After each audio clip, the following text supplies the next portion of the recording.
کہ جو زیادہ ذمہ دار ہوتا ہے، جس پہ زیادہ ذمہ داریاں ہوتی ہیں اور زیادہ اس کو اگر اللہ تعالیٰ نے ایک رتبہ دیا ہے، عورتوں سے زیادہ فضیلت دی ہے، تو پھر اس کی ذمہ داریاں زیادہ بڑھا دی ہیں۔ تو اسی لیے اللہ تعالیٰ نے یہاں پر ان آیات میں مردوں کو تاکید بہت زیادہ کی ہے۔ اور پھر ایک بڑی خوبصورت حدیث، اکثر اس کا حوالہ جو ہے نا کسی اور ہی حوالے سے لوگ دینے لگ پڑتے ہیں، کہ آپ صلی اللہ علیہ وسلم نے فرمایا، عورت پسلی کی طرح اگر تم اسے سیدھا کرنے کی کوشش کرو گے تو اسے توڑ دو گے، اگر اسے فائدہ اٹھانا چاہو گے تو اسی حالت میں اٹھاؤ جبکہ اس میں کجی موجود ہے۔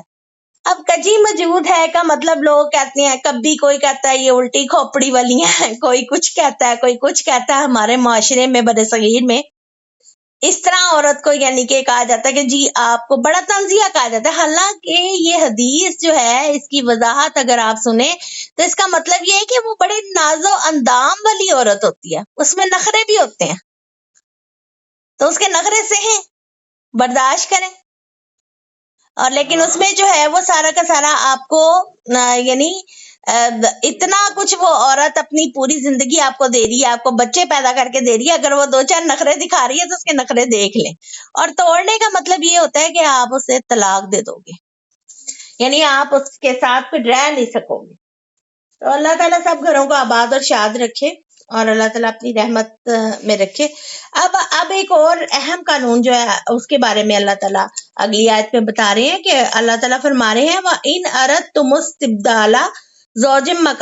مَكَانَ زَوْجٍ، اور اگر تم ایک عورت کی جگہ دوسری بیوی لانا چاہو اور تم نے اسے خواہ ڈھیر سارا مال دیا ہو تو اس میں سے کچھ بھی واپس نہ لو، کیا تم اس پر بہتان رکھ کر اور گناہ یعنی واضح گناہ کے تم مرتکب ہو کر اس سے وہ مال لینا چاہتے ہو؟ اور تم لے بھی کیسے سکتے ہو جب تم ایک دوسرے سے لطف اندوز ہو چکے ہو اور وہ تم سے پختہ عہد لے چکی ہے۔ اب یہاں پر دیکھیں کہ طلاق دیتے وقت کئی لوگ جو ہے نا وہ عورتوں سے مال ہتھیانے کی کوشش کرتے ہیں، اور یہاں مراد صرف حق مہر نہیں ہے بلکہ اس کے علاوہ بھی جو اگر بیویوں کو کوئی تحفے تحائف یا کوئی چیز دی جا چکی ہے اور مرد جو ہے وہ اپنی مرضی سے طلاق دے رہا ہے، عورت خلا نہیں لے رہی ہے، تو پھر اسے واپس لینا جائز نہیں ہے، ہرگز واپس نہیں لینا چاہیے۔ اور اگر یعنی انسان اگر اس کے بعد دوسری بیوی اگر لے کے آتا ہے تو جو پہلی بیوی کو دے چکا ہے وہ وہیں پہ اب ختم سلسلہ، یعنی کہ وہ اس کو نہ واپس لے سکتا ہے نہ وہ یہ کرے گا کہ بھئی پہلی کے نام تو میں نے بہت کچھ رکھا ہے اب میں دوسری کے نام ہی لگاؤں گا، نہیں، برابری تب شروع ہوگی جب آپ دوسری نکاح کر کے لائیں گے عورت، تو اب برابری شروع ہوئی ہے۔ اب اگر آپ ایک کوئی یعنی ایک نیکلس بھی یا ایک سونے کا سیٹ اگر اپنی چھوٹی بیوی کو لا کے دیتے ہیں جو بعد میں آئی ہے، تو آپ کو بڑی بیوی کو بھی ویسا ایز اٹ از لا کے دینا پڑے گا۔ برابری وہاں سے شروع ہوگی جب دوسری شادی کر لیں گے، ٹھیک ہے۔ یہ قوانین بڑے خوبصورت ہیں لیکن ان پر عمل کرنا جو ہے نا وہ بالکل ناپید ہوا ہے ہمارے معاشروں میں، تو خاص طور پر اسی لیے جو ہے پھر عورتیں بھی متنفر ہو جاتی ہیں، ان کو بھی تکلیف ہوتی ہے جب مرد جو ہیں وہ دوسری شادیاں کرتے ہیں تو نئی ولیوں کے ساتھ سارے وہ ان کو حقوق دے رہے ہیں، جی ہر طرح سے ان کا خیال رکھنا ہے، جی ہم نے پہلی کے ساتھ بڑا وقت گزارا ہے۔ حالانکہ اللہ تعالیٰ نے یہ جو سٹارٹ کی ہے نا بیلنس کرنا بیویوں میں، یہ اس وقت اللہ نے کہا سٹارٹ کرو نا کہ جب دوسری آپ لے آئے ہو، اس سے پہلے تو کوئی بیلنس نہیں ہے، کوئی انصاف نہیں ہے نا۔ اس سے پہلے تو جو پہلی ہے وہ ہر چیز کی حقدار ہے، ہر طرح سے اس کے حقوق ہیں کیونکہ اس کے ساتھ کوئی شیئر کرنے والا نہیں ہے، لیکن جیسے کوئی شیئر کرنے کے لیے آپ کوئی عورت لے آتے ہیں تو پھر آپ کو بیلنس رکھنا ہے، پھر دونوں طرف آپ نے یہ نہیں ہے کہ ایک کو لٹکتی چھوڑ جائیں اور دوسری کے ساتھ آپ بڑی اپنی لوش لائف جو ہے وہ گزاریں۔ بہرحال اللہ تعالیٰ ایسی آزمائشوں سے ہم سب کو بچائے، اور جن پر یہ پڑھی ہیں اللہ تعالیٰ ان سب کو نیک ہدایت پر رکھے۔ آگے چلتے ہیں، اگلی جو آیات ہیں یہ اس میں جو ہے وہ یعنی بتایا جا رہا ہے کہ حرمت والے جو رشتے ہیں نا ان کے بارے میں، اور زمانہ جاہلیت میں جو قوانین تھے ان کا یعنی رد کیا جا رہا ہے کہ اللہ تعالیٰ فرماتے ہیں کہ ولا تنکحوا ما نکاح آباؤکم من النساء، یعنی اور جن عورتوں کو تمہارے باپ نکاح میں لا چکے ہیں ان سے نکاح نہ کرو مگر پہلے جو ہو چکا سو ہو چکا۔ یہ بڑی بے حیائی اور بیزاری کی بات ہے اور بڑا برا چلن ہے۔ آپ کو اور مجھے پتا ہے کہ زمانہ جاہلیت میں ستیلی یعنی مائیں جو تھی ان سے لوگ یعنی بچے جو تھے بیٹے جو تھے وہ نکاح کر لیتے تھے اور وراثت کی طرح عورتوں کو تقسیم کیا جاتا تھا، بیویوں کو، باپ کی بیویوں کو۔ تو اللہ تعالیٰ نے ماں کا مقام دے دیا، یعنی ستیلی ماں بھی ماں کے قائم مقام کر دی ہے کہ اس کے بھی وہی حقوق ہیں، اور انہیں ورثے کا مال سمجھنا، زبردستی ان سے نکاح کرنا، ان کے ترکے کے وارث بننا، اور یعنی اس قسم کے جتنے بھی سلوک کیے جاتے تھے زمانہ جاہلیت میں، ان کو اللہ تعالیٰ نے انتہائی شرمناک اور قابل مذمت بات کا ہے۔ اور اللہ تعالیٰ کہتا ہے کہ اس طرح کا کام جو ہے نا وہ ختم کیا جائے گا، اور آئندہ جو ہے کوئی بھی نکاح جو ہے وہ ستیلی ماں سے نکاح جو ہے وہ جائز نہیں ہوگا۔ اب آگے چلتی ہیں، آگے جو ہے نا تمام حرمتیں بیان کی جا رہی ہیں، جو حرمت والے حصے ہیں، جو رشتے ہیں ہمارے، ٹھیک ہو گیا؟ ذرا ان کو غور سے سنیے، کیونکہ آج آپ کا ہوم ورک بھی جو ہے نا وہ اسی پہ اس آیات پر ہی جو ہے ڈیپینڈ کرے گا۔ آپ نے حرمت والے رشتے جو ہے نا وہ لکھنے ہیں۔ اللہ تعالیٰ فرماتے ہیں حرمت علیکم امہاتکم و بناتکم و اخواتکم، یعنی تم پر حرام کی گئی تمہاری مائیں، تمہاری بیٹیاں، تمہاری بہنیں، تمہاری پھپھیاں، تمہاری خالائیں، بھتیجیاں، بھانجیاں،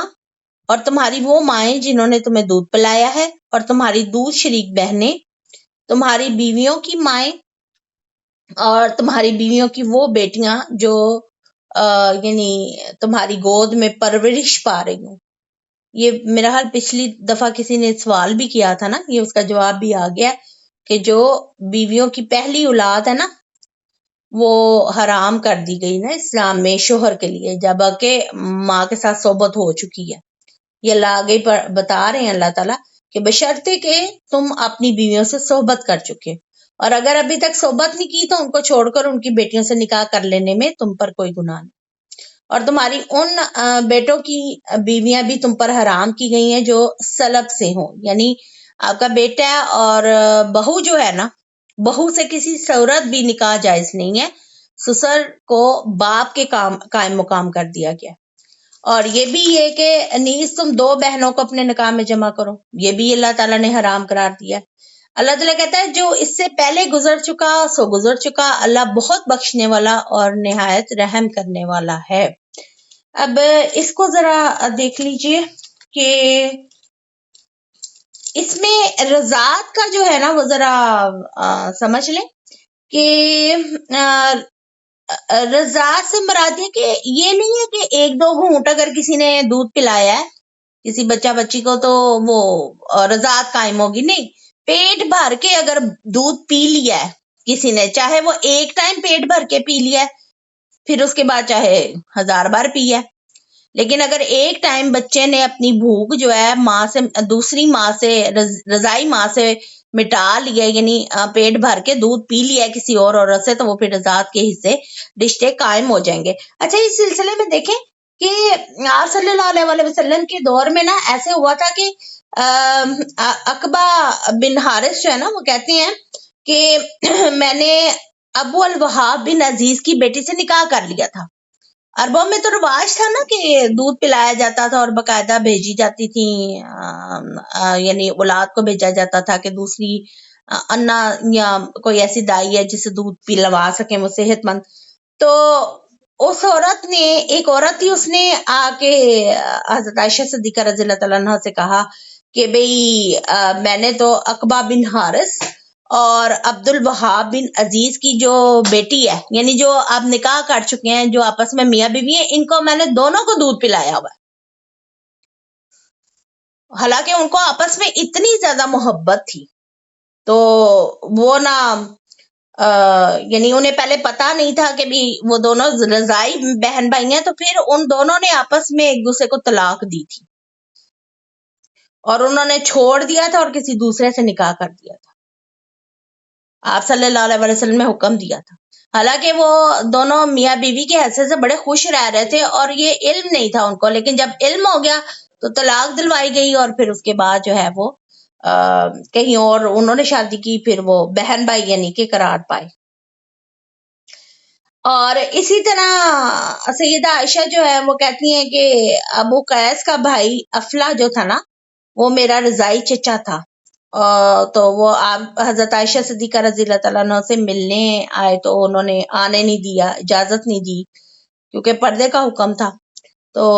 پھر رسول اللہ صلی اللہ علیہ وسلم آئے تو پھر انہوں نے انہیں آپ صلی اللہ علیہ وسلم سے یہ مسئلہ بیان کیا کہ بھی انہوں نے تو اس طرح سے یہ رضائی چچا ہے میرے، تو آپ صلی اللہ علیہ وسلم نے اجازت دی ان کو کیونکہ یہ دودھ پیا ہوا ہے اور رضائی چچا ہیں تو یہ آپ کے گھر آ سکتے ہیں، یہ آپ کے محرم ہیں، ٹھیک ہے۔ اور ایک اور جو بات میں آپ کو بتا دوں کہ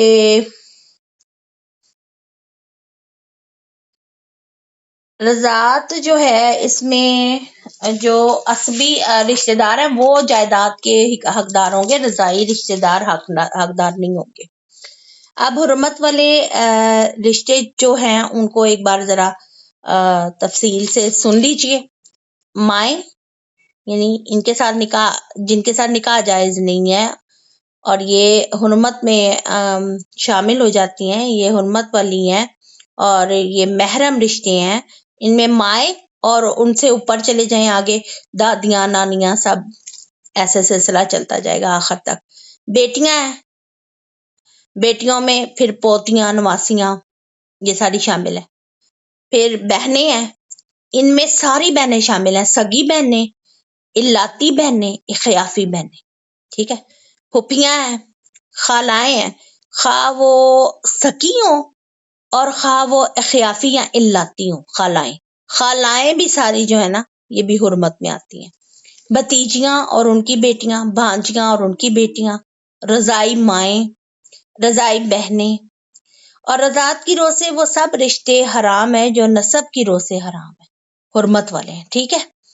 اور ساس و سالیاں جب تک کہ ان کی بہن نکاح میں ہے، یہ یاد رکھیں، یہ بھی حرمت میں داخل، یعنی ایک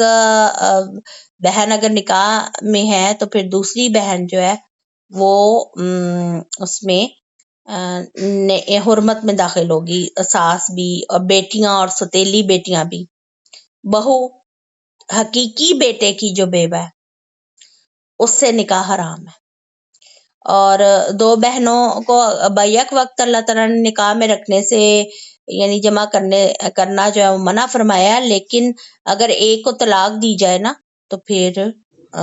دوسری جو ہے اس سے شادی کی جا سکتی ہے۔